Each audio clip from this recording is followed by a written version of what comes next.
Welcome back to The Explainer. Today, we're diving into the absolute nuts and bolts of human character. And look, we are completely bypassing those superficial, quick-fix self-help hacks. Instead, we're untangling this incredibly rich, interconnected web of truths drawn from Zen masters, Chinese princes, and modern psychologists. We're getting right down to what it actually takes to play the long game of life.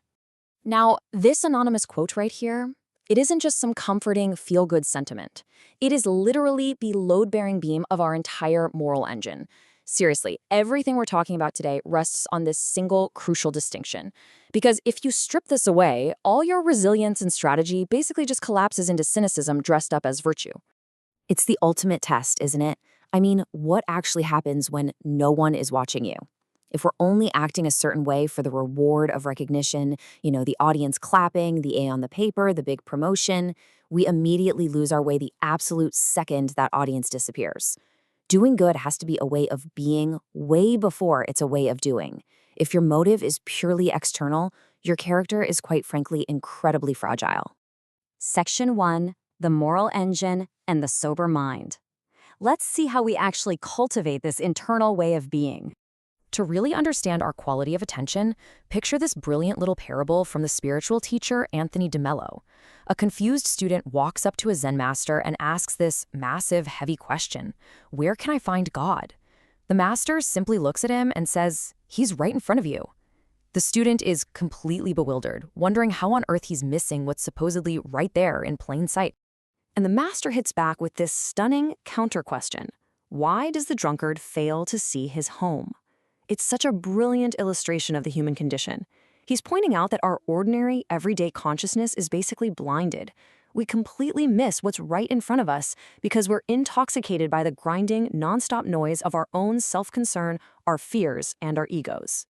Okay, so let's be super clear here. Sobriety in this context has absolutely nothing to do with substances. It is purely about the quality of your attention. A person acting for glory is drunk on the opinions of others.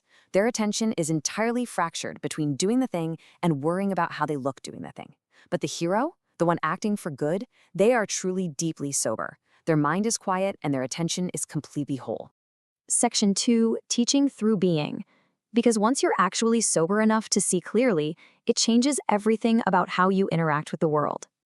To really ground this, let's look at the incredibly gritty reality of young Floyd Patterson.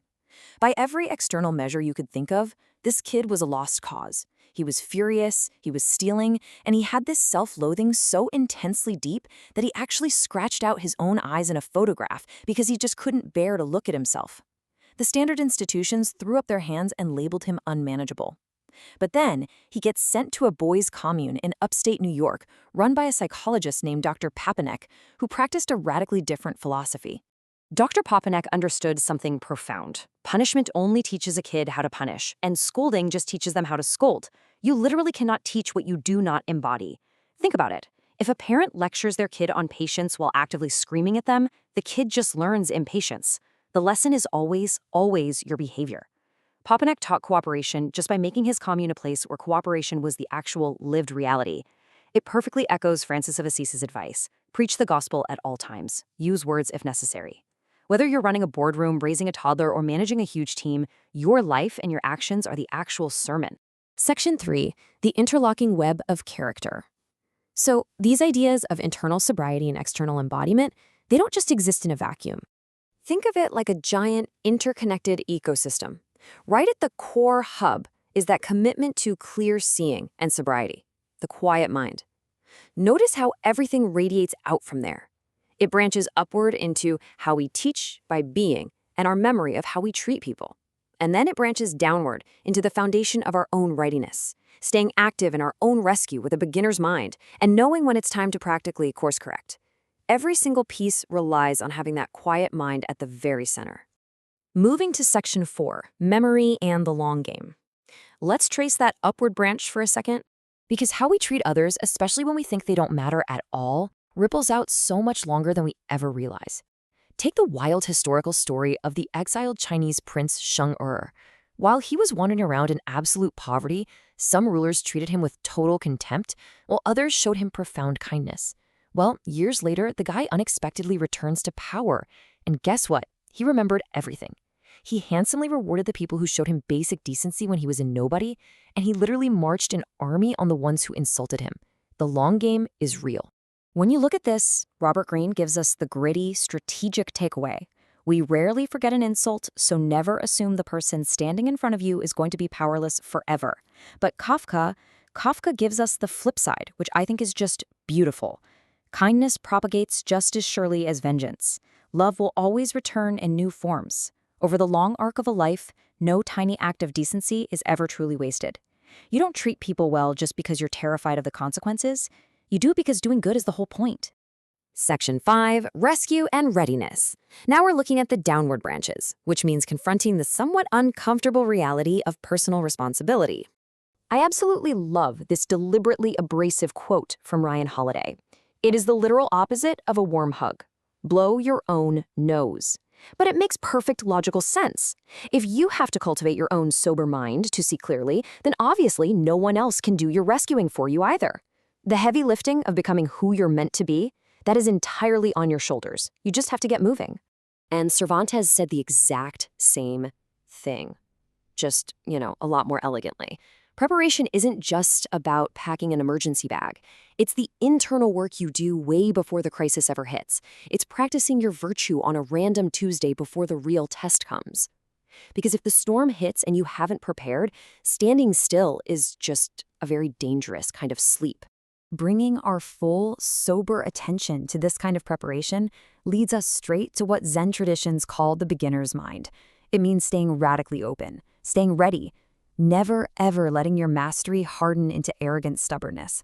Like William Blake so perfectly captures in this poem, when you have that ready, open attention, you aren't filtering reality through the haze of your own ego anymore. You can actually see the infinite in the everyday. You see the grain of sand exactly for what it is. Section 6, the right direction. But here is the massive catch. All of this resilience, all of this deep preparation, it's completely useless if you're sprinting down the wrong path. This is the ultimate reality check of this entire explainer. We live in a culture that totally worships grit and persistence. But persistence is only a virtue when it's pointed at something actually worth reaching. Otherwise, you're just being highly efficiently stubborn. Sometimes, honestly, the most heroic thing you can possibly do is to stop watering a dead plant.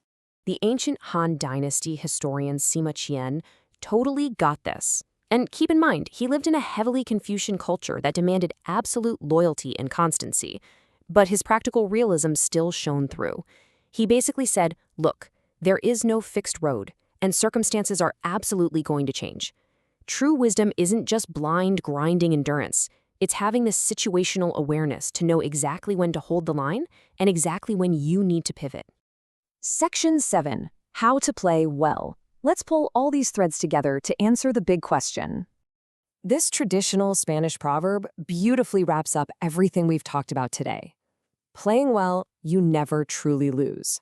Now, it's not saying that if you play well, you're guaranteed a win. Life definitely doesn't work like that. It's saying something way deeper. The loss, when it inevitably comes, is never the real measure of the game. The true measure is exactly how you played it.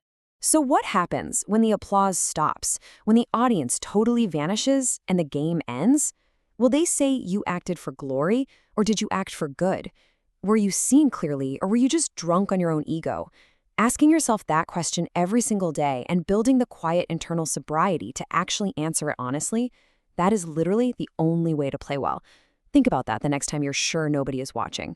See you in the next explainer.